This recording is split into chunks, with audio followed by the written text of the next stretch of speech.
alguns meus ex-alunos que brilharam, como eu disse, mais do que brilharam, cintilaram na mesa e colocaram questões muito adequadas.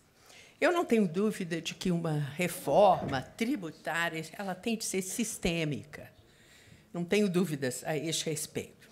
Mas, neste seminário, eu quero concentrar as minhas observações no projeto de reforma tributária mais avançado, porque ele já se converteu na PEC 49, aquele que se baseou na proposta, entre outros, do Dr. Api, não é, economista. De modo que, embora seja um projeto que não pretende fazer uma reforma tributária global, ele se diz uma reforma tributária relativa aos impostos sobre o consumo. Mas eu vou falar rapidamente depois no imposto de renda no Brasil, porque, infelizmente, sem sair do assunto, impostos sobre o consumo, o que se entende por isso? São impostos, tributos que oneram a atividade econômica, independentemente do resultado delas. Quer elas tenham lucros ou prejuízos, elas têm um resultado positivo ou negativo. Como oneram a atividade econômica, elas são custo da atividade econômica, e, como custo da atividade econômica, são transferidas essas contribuições ou tributos, são transferidos para o preço das mercadorias e serviços obrigatoriamente, porque, se não o forem, a atividade é deficitária, evidentemente.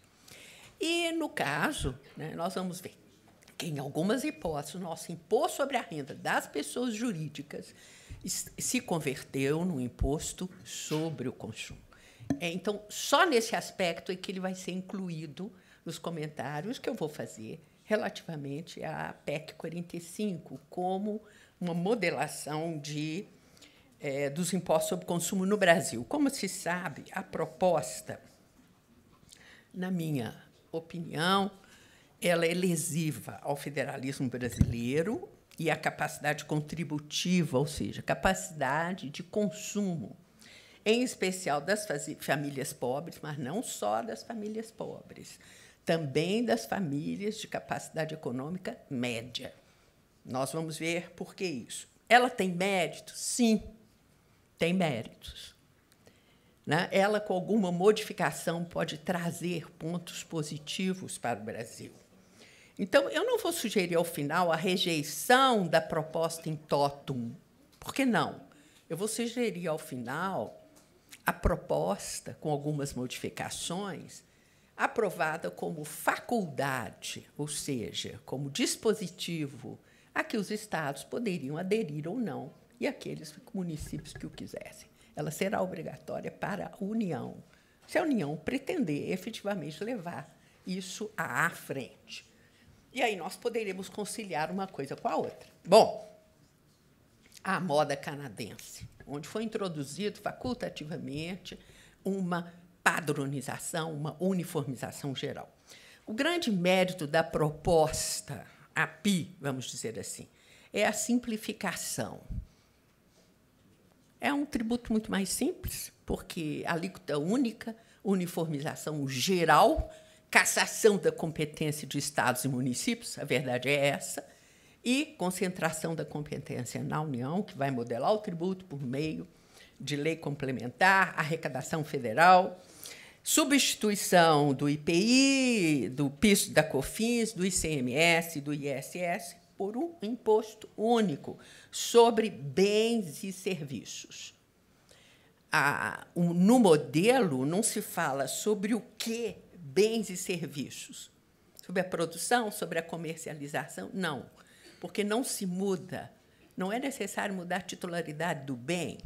Por exemplo, a locação de bens, e não é bens móveis, como alguns estão dizendo aí, bens em geral, então, bens móveis e imóveis. Nós vamos ter, pela primeira vez, a incidência desse imposto único sobre bens imóveis, que eu não conhecia, eu não era viva enquanto alguém teve essa ideia. No Brasil, se teve a ideia de tributar locação de bens móveis. Isso é polêmico, o Supremo diz que não pode, mas agora, bens imóveis, não. Então, aquele cidadãozinho que tiver um imóvelzinho como reforço da aposentadoria, e ele aluga o bem, pode saber que vai incidir um imposto forte e cachapante, sem nenhuma possibilidade de mudança. Então, é um tributo diferente, a arrecadação vai ser extraordinária, um aumento de carga enorme, porque dentro da hipótese estão excluídos intangíveis, estão incluídos os intangíveis, cessão e licenciamento de direitos, de marcas e patentes, de tudo que se quiser, locação de bens, ponto, móveis ou imóveis, importações. Se entrar o raciocínio tipológico do doutor Alvim aí, fala assim, locação de bens, eu suponho que seja uma incidência econômica, né? Móveis ou imóveis, eu quero saber, cessões gratuitas estão incluídas ou não? Locação é uma realidade econômica. Mas se, aí vão dizer, a Receita, empoderamento do fisco, comodato está incluído também. Por que está incluído? Porque é fraude. Ali está por detrás, deve haver uma locação. Então, analogicamente, vão incluir o comodato. Isso é um modo de raciocinar que não cabe nada a ninguém. Eu discordo profundamente. Eu suponho que por detrás disso haja uma realidade econômica, mas não está dito em lugar nenhum. É uma hipótese amplíssima. Há, na exposição de motivos, alguma coisa que nos engana. Ela diz o seguinte, aspas, é como se cada ente federativo, ou seja, o tributo é único para o contribuinte. O contribuinte paga um imposto único com uma alíquota única. Em substituição àqueles 5 tributos. Mas, do ponto de vista de cada ente federativo, diz a exposição de motivos, é como se cada estado tivesse o próprio imposto e cada município seu próprio imposto, porque pode modificar a alíquota atendendo às necessidades das finanças locais, fecha aspas. Mas isso não é verdade de jeito nenhum, isso não é federalismo, isso não é liberdade política, isso é uma lesão ao princípio federativo. O que é federalismo? Federalismo é autonomia política, é autonomia para realizar a política tributária, empoderamento da política tributária, é distribuição do poder entre os entes políticos da federação. Federalismo garante a liberdade e a democracia. O que vai restar para os estados e os municípios neste projeto PEC? Resta liberdade, que não é política, vamos ver por quê, de subir as alíquotas, mas de forma geral, uniforme e chapada. Se o município quiser reduzir, ou o Estado quiser reduzir a alíquota para os serviços médicos hospitalares, que vão se sujeitar de forma chapada a esse tributo, que é alto, vai ser terrível, ou o médico ou o fisioterapeuta, se ele baixar a alíquota 0,01%, ele baixa tudo. É chapado. Se quiser subir 1 ponto, sobe tudo. É chapado. Não pode haver nenhuma diferenciação por setor nenhum. Quem vai nadar de braçada, que vai se encorpar à União. O que o IPI tem a ver com prestação de serviço médico hospitalar? Nunca, nada. O tem que haver, mas ele entra todo no bolo. É um show, mas com suas vantagens e algumas coisas de mérito. Eu quero realçar isto. Nós não podemos desprezar isso. Então, vejam bem os senhores que os contribuintes no federalismo, eles têm que fazer valer e poder fazer valer os seus direitos em face da União, em face dos estados, em face dos municípios. Isso é que é federalismo. Federalismo não é a liberdade que se compra com alguns tostões, por meio de distribuição de fundos. Não é isso, não. A uniformidade e simplificação são um mérito do projeto, mas a radicalização destrói grande parte desse mérito. Quando nós simplificamos e uniformizamos pessoas, bens e serviços muito diferentes, do ponto de vista da capacidade contributiva, nós não praticamos justiça, nós praticamos uma profunda injustiça. Outra coisa que está aí em lugar nenhum a referir. E os bancos, como é que eles vão ficar nisso? Os bancos hoje têm um tratamento especial exatamente porque o IVA, mesmo na França, é facultativo para os bancos. É muito difícil dizer qual é o seu faturamento, qual é aquilo que te pertence, banco, porque ele reempresta para outro, ele tem um jogo de débito. Qual que é o débito, qual que é o crédito do banco? É algo dificílimo. Então, nós jogamos com a contribuição social sobre o lucro líquido. Como não há exceção nenhuma aqui, eu tenho supondo que o banco vai entrar chapado também. Pá! Se esta alíquota única for, do ponto de vista da União, por exemplo, vamos pensar até modestamente, substituindo o IPI e o PIS/COFINS, foi de 8% para a União. Para os estados, 12%. Para os municípios, 5%, nós vamos ter uma alíquota única de 25%. O problema dos bancos, eu não estou defendendo o banco, não. Eu quero que o Brasil consiga romper o pacto que ele fez com os bancos. Juros altíssimos, ninguém consegue. O setor produtivo no Brasil é altamente prejudicado. Então, quando alguém aqui está falando, não quero, nós não podemos nos comparar. Eu quero, sim, tudo que a Alemanha dá de benefício para suas empresas, tudo que os Estados Unidos dão de benefício para suas empresas, França. Eu desejo para o Brasil aquilo que a Europa e os chamados países civilizados dão para suas próprias empresas, que as nossas não vão poder competir. Nós estamos numa economia globalizada, e isso é chapado. O que eu quero dizer com isto? Eu quero dizer que o que me interessa como cidadã é controlar os juros. Os bancos pagando... É lógico que os juros vão subir mais. Não me adianta deixar livres os juros, depois tributar o lucro dos bancos. Extraordinário. Porque qualquer atividade econômica que queira expandir no Brasil, qualquer empresa, isso, projeto Safra, isso derruba o presidente da República. Qualquer projeto social que se faz no Brasil se faz com endividamento. Todos nós sabemos disso. Para fazer Minha Casa Minha Vida, todas as construtoras, para fazer agronegócio, projeto Safra, vão aos bancos oficiais brasileiros, que são obrigados, por lei, há uma lei específica para isso, emprestar a essas empresas a juros civilizados, baixíssimos, e a diferença entre esses juros civilizados e os juros de mercado, a União paga, são chamados subsídios. Isso, ou seja, nós pagamos. Nós pagamos. Está errado. Então, aqui, eu quero saber, os juros vão subir, isso no modelo chapado, IBS. Os juros vão subir com esse modelo.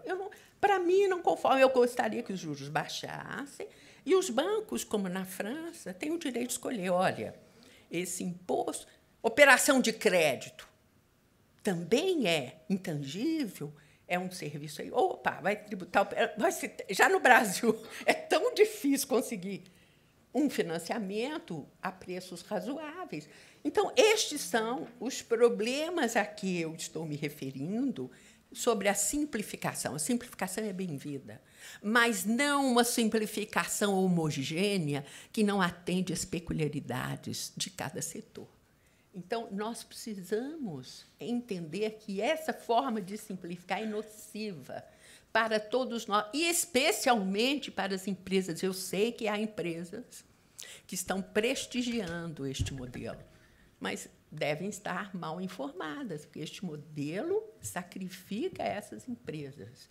Porque, numa economia globalizada, a competitividade internacional é muito alta e elas não têm, para sua vantagem, nem a mesma logística, nem a mesma mão de obra interessado nem os juros baixos dos bancos estrangeiros e nem um sistema tributário que ajude. Vão entrar numa corrida de Fórmula 1 com um carro de corrida de Fórmula 10. Não dá para ganhar. Eu estou impressionada porque FIENG,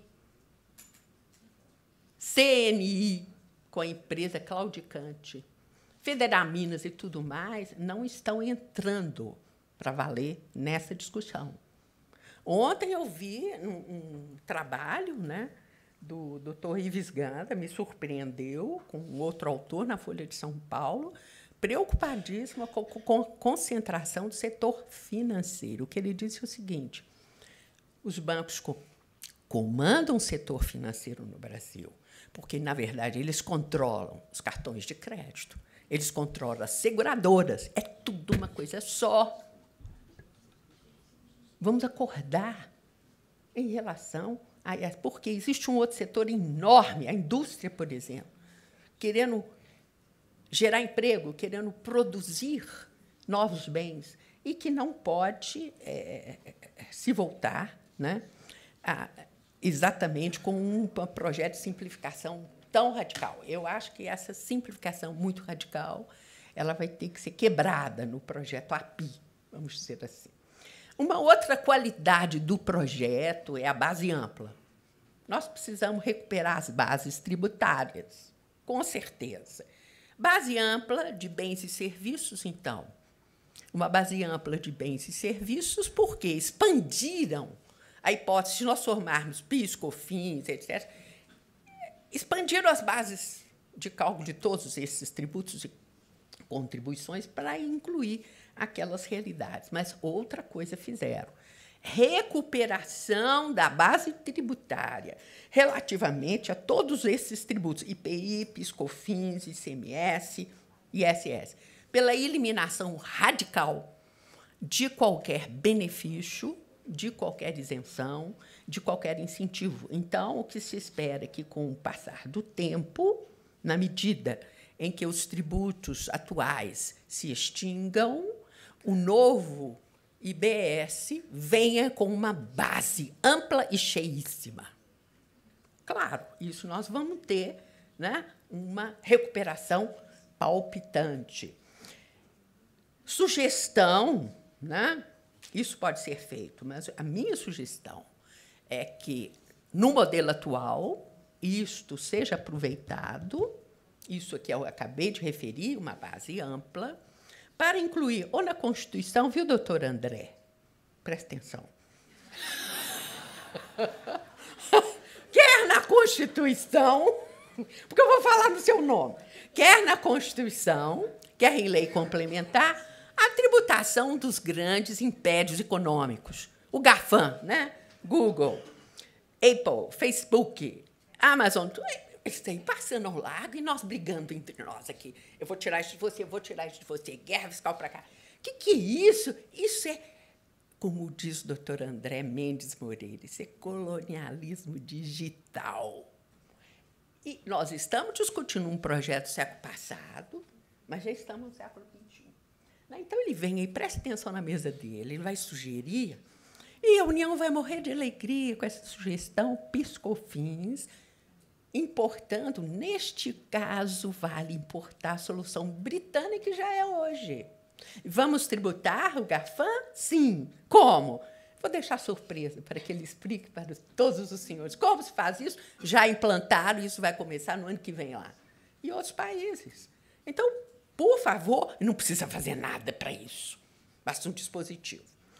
Uma recuperação da base tributária, eu quero dizer aos senhores que, independentemente desse projeto unificante, ela virá, porque nós fizemos a Lei Complementar 160, eu espero que a cumpram, se não for cumprida, que tomemos as medidas necessárias, porque a Lei Complementar 160 já faz essa recuperação da base tributária do ICMS ao longo do tempo até 2030, 2032. Exatamente o tempo para a plena vigência do projeto API. Ou seja, Na recuperação da base, o projeto API é desnecessário, porque a lei complementar, o que ela fez? Ela concedeu anistia, revalidou, convalidou os benefícios fiscais de modo geral, mas colocou-os todos em extinção. Até a data X, os benefícios meramente comerciais, até já se extinguiram os meramente comerciais, eu acho.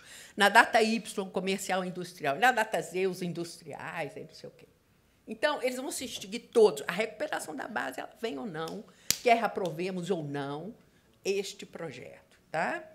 E a cumulatividade do PIS/COFINS para o ICMS, o Supremo já resolveu, né? Que ele mandou tirar o ICMS da base de cálculo, isso é excelente, da base de cálculo do PIS/COFINS. Então, a gente pode ficar, não precisamos, essa agonia, correr tanto, queixarmos de tanto, vamos respirar plenamente. Uma outra questão, que é uma qualidade do projeto API, eu vou tirar o chapéu para esse projeto. Aliás, eu não uso chapéu. Não vou tirar o chapéu, vou aplaudir de joelhos o projeto API. Porque o Brasil, eu já estava desanimado, já tinha entregado, desistido. O projeto API, ele recupera e joga na mesa a discussão do princípio da não cumulatividade ampla. Num contexto em que recentemente o Supremo, pasmem os senhores, diz que a Constituição diz que a não cumulatividade é crédito físico. Que horror! Isso é luta dos nossos valorosos procuradores do Estado e da Fazenda Federal e da União. O senhor mesmo aí. Lutaram por um atraso inacreditável. Mas eu compreendo. Eu compreendo. Fizeram isso por quê? Num contexto em que a União não tem dinheiro nenhum e os Estados menos ainda. Mas o que eu quero dizer é o seguinte, isto deve ser aproveitado pelos nossos deputados federais e inserido na Constituição hoje. E eu vou fazer uma retificação. O projeto API tem que mudar, mesmo para ser aprovado facultativamente. Por exemplo, ele coloca isso, a aplicação plena do princípio da não cumulatividade, na fundamentação, não consta nada na Constituição. Sabe o que consta no projeto constitucional? O mesmo princípio da não cumulatividade, tal como está hoje na Constituição, a propósito do qual o Supremo disse que a não cumulatividade é crédito físico, então não vai dar, não. Tem que escrever. Tem que escrever. E, com dedução, diz o projeto API, imediata.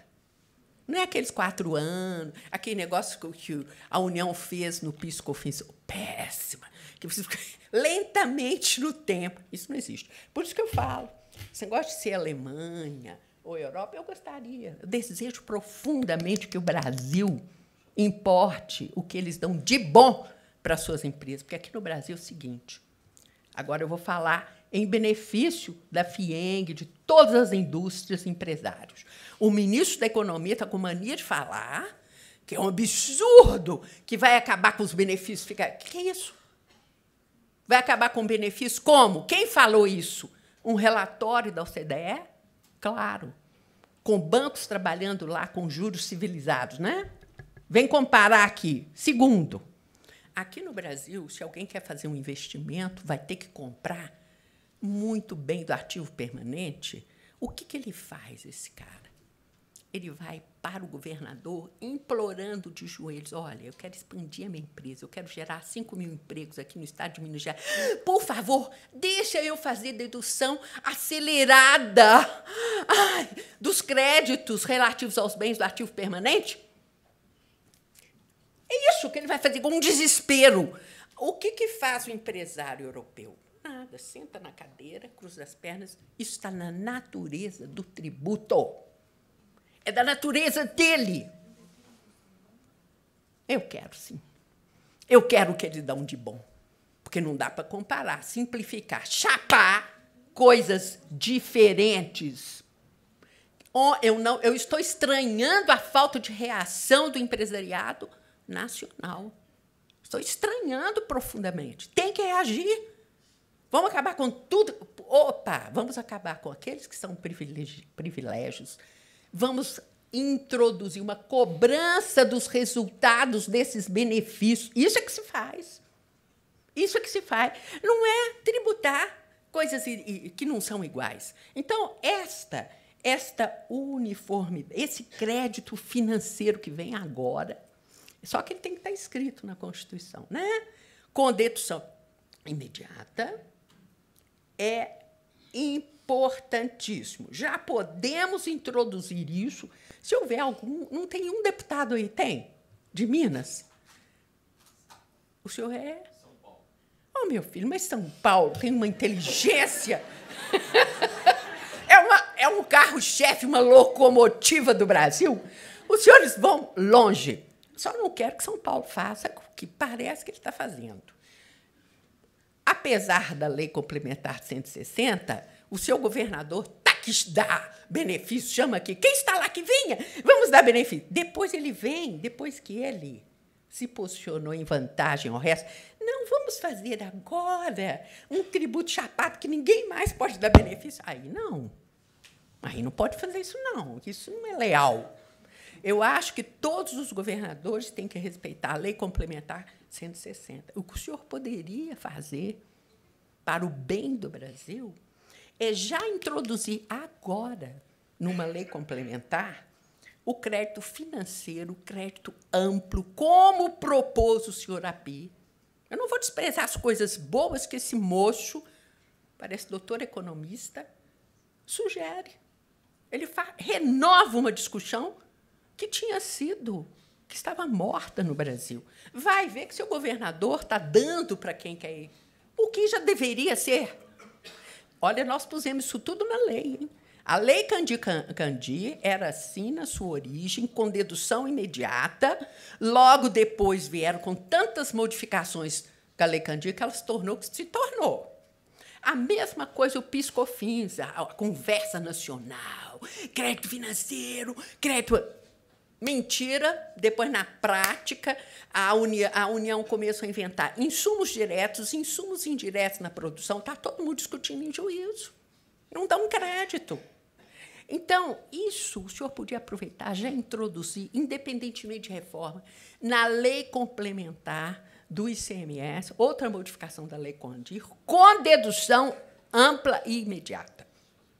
Claro, os estados não podem, no momento, mas fazendo uma conjugação entre recuperação da base tributária dos estados, porque os benefícios estão se extinguindo lá para 2030, e aí sim, introduzindo o direito de crédito para poder, porque nós fizemos parte de estudos tributários, participamos de uma comissão interessantíssima no estado de Minas Gerais, da qual eu tenho muito orgulho. Esses moços que falaram aqui também eram membros, Rafael, né, a Cristiane, a Alessandra, Onofre, todos fizeram parte dessa comissão interessantíssima, e estou vendo ali os nossos moços maravilhosos do Fisco Estadual. Então, eu sei que não é possível fazer de imediato essa modificação, quer dizer, um princípio da não cumulatividade ampla para o Estado pagar. Isso é falência total, ninguém vai poder fazer isso. Então, mas se o senhor conjugar esta não cumulatividade com a recuperação da base, que ela vem só com a Lei Complementar 160, independentemente do projeto API, nós vamos obter os mesmos resultados. Vai ser bom, muito bom. Bom, nós não vamos demorar muito, não. A arrecadação, a crítica à simplificação, o que reduz um pouco o mérito da simplificação do projeto PEC 45, projeto API, vamos chamar assim, resumidamente, ele está aí? Bem que eu achei que era o senhor, mas fiquei na dúvida. Eu estou dizendo o seguinte, doutor Api, o seu projeto é muito bom. Ele renova no Brasil questões relevantíssimas Eu não sou de palpitar que ele deva ser desprezado, pelo contrário. Eu estou querendo que muita sugestão que foi feita nele já seja introduzida agora, independentemente dele ser aprovado ou não. Agora, acho que ele ofende o federalismo, ele deve ser facultativo. Nós vamos ver como foi no Canadá e como isso ocorre no Canadá, porque tem estado lá no Canadá que diz o seguinte: aqui corre, sim, o IVA federal, porque eu não posso impedir. Mas eu continuo com o meu velho sales tax, porque eles dão outro nome. Continuam lá. Alberta, que é um estado rico, não, aqui corre o IVA federal, mas eu não quero nem cobrar mais o meu. Ficou só com o federal. Alberta é o São Paulo de lá. Mas se o São Paulo nosso não pode falar isso, não. Aqui vai correr o IVA federal e nós vamos lá abrir mão do ICMS. Ainda não está nesse ponto, não, né, doutor? Bom, então, eu acho que esse projeto tem méritos. E eu acabava de dizer que o mérito de renovar a discussão sobre a não cumulatividade ele traz forte. Mas apesar das palavras sedutoras que nos enganam, ninguém vai me enganar, não. É um projeto que caça a competência de estados e municípios e deixa ali variar as alíquotas de uma forma uniforme. Isso, o país unitário tem, né? Se você for olhar a França, a Itália, aquelas províncias italianas graduam a alíquota. Os municípios franceses, em relação aos tributos que eles cobram, que são normatizados pelo parlamento francês, os municípios podem graduar as alíquotas através da sua comissão de eleitos. Essa pequena liberdade não caracteriza federalismo, não. Data vênia, isso não é federalismo. Então, vamos tirar essas palavras da Constituição, né? É da competência da União, dos Estados, tudo enganando, não é, não. É como se o Estado tivesse um adicional sobre um imposto totalmente chapado pela Lei Complementar Federal, um adicional limitadíssimo. Porque se ele aumenta, aumenta tudo, é um negócio. Se diminui, diminui tudo, é uma outra coisa. Então, não tem liberdade política zero. Zero, zero, zero. Bom, a arrecadação vai ser federal, eu acho que vai direto dos cofres, porque não previram nenhum fundo de alguma coisa, porque não dá para fazer a arrecadação já direcionada para cada setor. Não dá porque aí até um mérito do projeto, sim, se cria um imposto nas operações interestaduais ou intermunicipais, é o princípio do destino.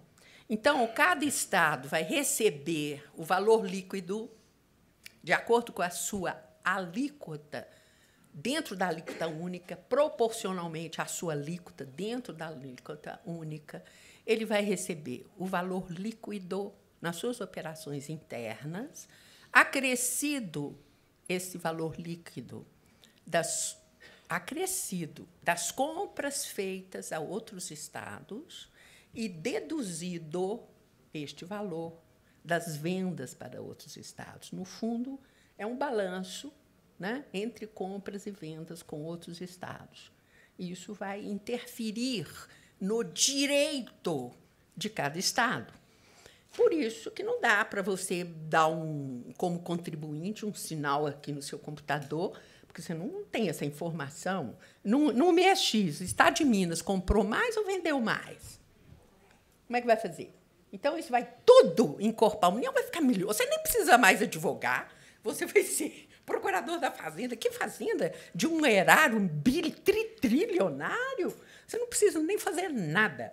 Então, isso depois volta para os estados. Dos estados vai haver uma outra revisão para redistribuição dos 25% para os municípios. Isso não está escrito em lugar nenhum, mas é uma dedução fácil para quem ler, quem tiver cuidado de ler. Em relação à capacidade contributiva, nós não vamos discutir. O próprio projeto reconhece que os impostos sobre consumo são regressivos e, para as pessoas de baixa renda, propõe algo muito interessante, que é uma compensação parcial das pessoas mais pobres. Concordo que esse é um método muito correto, que já poderia ser criado, Não precisa fazer essa chapada única.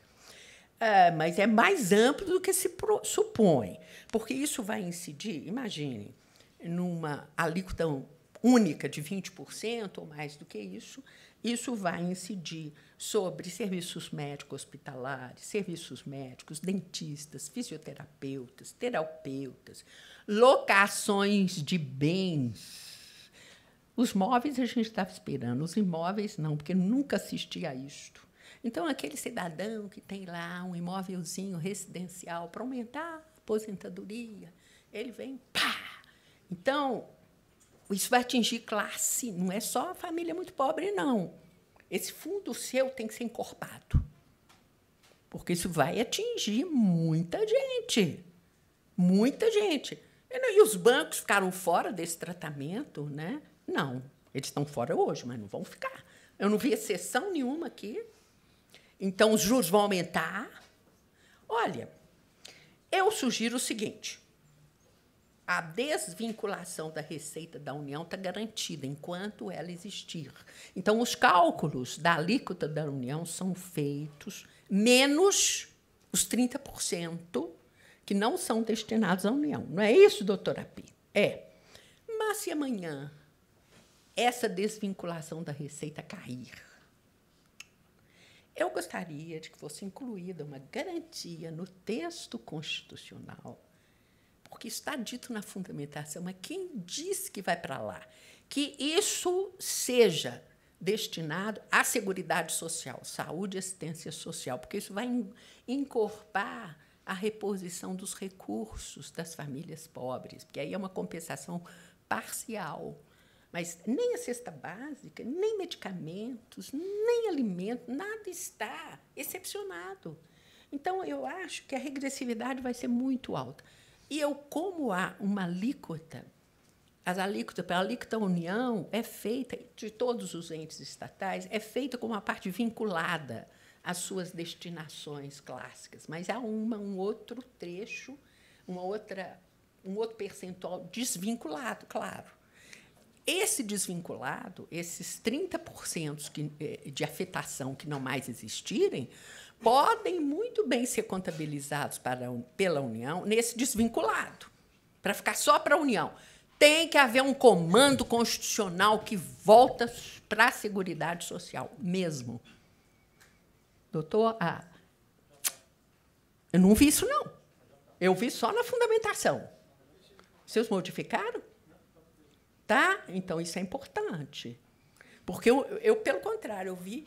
Então, eu li mal um trecho aí, porque tem que ter, tem que voltar para a Seguridade Social. E, agora, em relação às empresas, vou tocar o assunto das empresas aqui, sem sair daquilo que eu disse. Eu só quero comentar o projeto API, porque a proposta do projeto API foi uma remodelação dos tributos sobre consumo. Ele não propôs, não foi. Então, é claro que uma boa reforma tributária olha o todo, o sistema. Só que a proposta não é esta. A proposta que se fez. Então, eu vou preservar a proposta do doutor Api, para ser justa, com os objetivos que ele quis, só com uma ressalva. O imposto de renda das pessoas jurídicas no Brasil se converteu num imposto sobre consumo, dentro daquele conceito. Impostos sobre consumo são aqueles que são pagos devidos em qualquer atividade econômica, independentemente do resultado dela.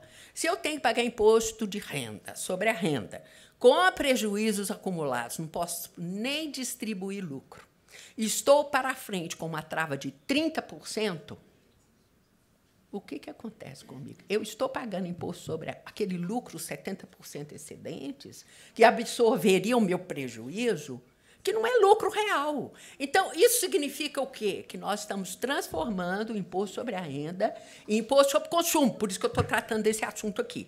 E aí eu quero ser norte-americana. Quem falou que a gente não pode ser alemã? Você, né, doutor Rafael? Não, eu quero ser alemã, eu quero ser norte-americana, eu quero ser britânica. Porque lá não.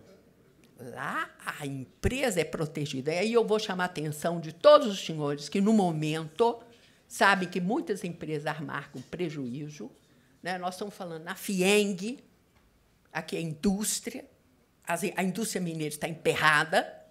Eu vou lhes dizer o que teria acontecido com a Petrobras se ela estivesse nos Estados Unidos. Não importa a causa. Se uma empresa amargar prejuízo nos Estados Unidos ou na Inglaterra. Inglaterra é melhor ainda.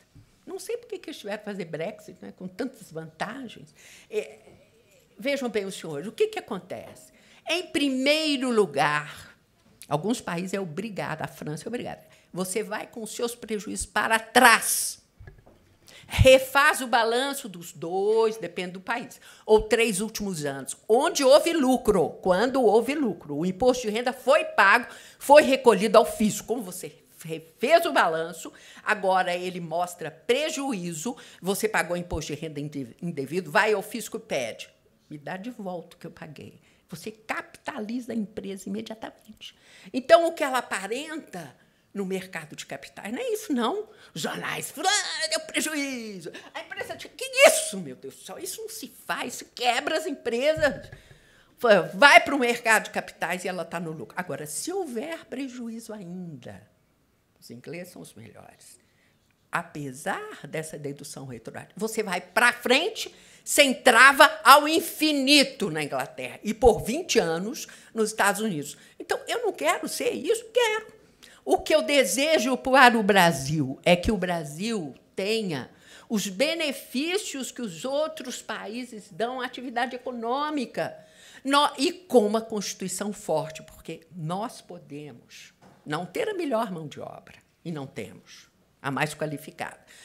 Podemos não ter a melhor logística, a melhor estrutura. Não temos. Podemos ter juros altos, indecentes. Uma empresa lucrativa para investir e tomar empréstimo tem dificuldade. Tem dificuldade. Eu não sei que se pendurem no BNDES, mas não é fácil assim. Eu vou lhes dizer.